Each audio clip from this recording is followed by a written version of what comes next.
تو بھائی صاحب بہت بڑا فرق، huge difference between GF-17 block 3 and euro fighter, یا کوئی بھی 5th جنریشن فائٹر جیٹ ہے یا 4.5 جنریشن فائٹر جیٹ ہے، اس کی قیمت میں اور GF-17 بلاک 3 کی قیمت میں بہت ہی بڑا مارجن ہے۔ اب جناب GF-17 بلاک 3 کی جو قیمت بنتی ہے نا، وہ تقریباً $25 ملین کے پاس بنتی ہے، اور جہاں پر یورو فائٹر جو ہے اس کی تقریباً $130 ملین بنتی ہے، ٹھیک ہے۔ اس کے علاوہ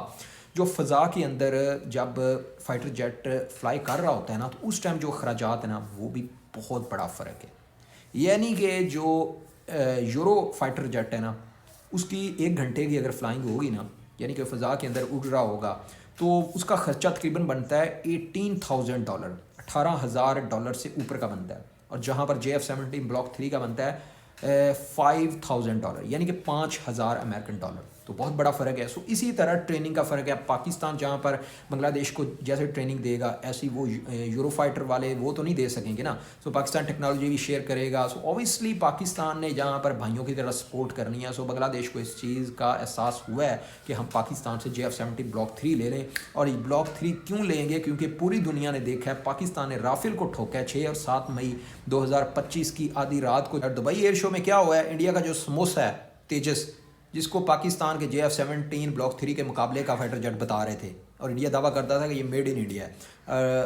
کیا یار اس کو پھر پوری دنیا نے دیکھ لیا، ٹھیک ہے، وہاں پر کیا حال ہوتا ہے، تیجس گر جاتا ہے۔ تو اس کے بعد جناب GF-17 بلاک 3 کے بارے میں آپ کو بتاتا چلوں، یہ ٹوٹلی اب مینوفیکچرنگ ٹوٹلی اس کی پاکستان کے اندر ہو رہی ہے، اور یہ میڈ ان پاکستان ہے، یہ پراؤڈ ہے پاکستان کے لیے۔ سو پاکستان ایئر فورس انڈیا سے بہت ہی زیادہ آگے نکل چکی ہے، جہاں پر ہمارے پاس 5th جنریشن فائٹر جیٹ آنے لگا ہے، اور GF-17 بلاک 3 کی جو سیل ہے اس پر لائنیں لگی ہوئی ہیں، ٹھیک ہے۔ ارجنٹینا کے ساتھ ڈیل ہے، آذربائیجان کو دے دی ہم نے، اور افریقن بہت زیادہ کنٹریز ہیں جو اس کو لینے میں انٹرسٹڈ ہیں، ٹھیک ہے۔ اس کے علاوہ بھی عراق ہے اور کویت کے ساتھ ہماری ڈیفنس پیکٹ سائن ہونے لگے ہیں، ابھی بنگلہ دیش کو ہم دینے لگے ہیں۔ سو پاکستان کے اس ٹائم وارے نہیں آ رہے ہیں، یہ ہوتا ہے بھائی فائدہ۔ اور میں کہتا ہوں کہ شکریہ پردھان منتری نریندر مودی جی، آپ نے آپریشن سندور میں آئے ہمارے پاس، آپ کے ساتھ اب سواگ رات جو ہے نا وہ ہم مناتے رہیں گے کئی سال تک۔ تو جناب پاکستان ایئر فورس اس ٹائم ٹاپ پہ ہے، ٹھیک ہے، پوری دنیا اس کی اوپر بات کر رہی ہے، بڑے بڑے نیوز پیپر نے، آرٹیکلز نے پوری طرح کلیم کیا ہے کہ پاکستان کو اس ٹائم انڈیا سے برتری حاصل ہے، واضح برتری حاصل ہے، ایریل سپرمیسی پاکستان کی ساؤتھ ایشیا کے اندر بنی ہوئی ہے۔ اور جہاں پر بنگلہ دیش اور انڈیا کے درمیان جو حالات ہیں وہ بہت زیادہ کشیدہ ٹائٹ ہو چکے ہیں، کیونکہ جس طرح مستفیض الرحمان کو IPL سے نکال دیا، انہوں نے گندی حرکت کی ہے، جس طرح پاکستانی پلیئرز کے ساتھ انہوں نے ہاتھ نہیں ملایا۔ میں یہ کہتا ہوں کہ ہندتوا جو ہندو ازم ان کے مائنڈ کے اندر ہے نا،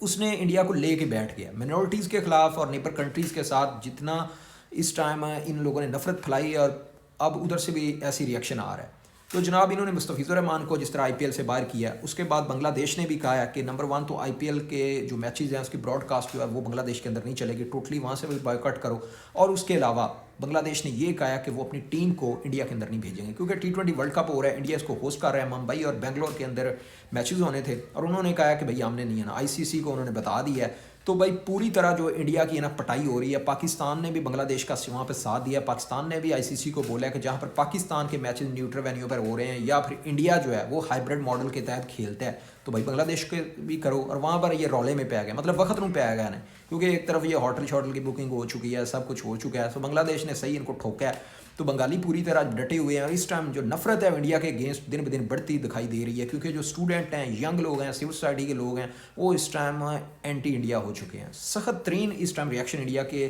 بنگلہ دیش کے اندر سے انڈیا کے خلاف ہو رہا ہے، ٹھیک ہے۔ اور رئیسی کثر یہ گودی میڈیا بھی نکال رہا ہے، مطلب گودی میڈیا بھی دن رات ایک ہی گیم پر لگا ہوا ہے، پاکستان سے زیادہ اب ان کا دھیان جناب بنگلہ دیش کے اوپر ہے۔ میں یہی کہتا ہوں نا کہ انہوں نے گڑا کھودا تھا پاکستان کے آگے، افغانستان کو لے کر، طالبان کو پاکستان کے خلاف انہوں نے تیار کیا ہے، تو پاکستان نے اب جو ان کے ساتھ کر دیا، جو اب ہم ان کے ساتھ کریں گے نا، ہم پوری بنگلہ دیش کی ایئر فورس کو کھڑا کر رہے ہیں، اور ان کو دے رہے ہیں جی ماڈرن وارفیئر کے ویپنز دے رہے ہیں، ماڈرن ایئر کرافٹ دے رہے ہیں۔ GF-17 بلاک 3 جب وہاں پر کھڑا ہوگا نا بنگلہ دیش کے اندر، تو انڈیا کو اس ٹائم نا ان کو سانس ان کا پھول جانے ہیں، ٹھیک ہے۔ تو بھائی بنگالیوں نے معافی بھی نہیں دینی، جب بنگالی پائلٹس پوری طرح تیار ہو جانے نا، انہوں نے آ کر اسٹرائک ممبئی اور دلی اور بنگلور کے اوپر آ کر دینی ہے، ٹھیک ہے۔ تو باقی بھائی صاحب پوری طرح ماحول بنا ہوا ہے، پاکستان اس ٹائم ہیرو ہے، ایک طرف سعودی عرب پاکستان کے ساتھ ہے، ترکی پاکستان کے ساتھ ہے، امریکہ ڈونلڈ ٹرمپ پاکستان کے ساتھ ہے، اور مودی کو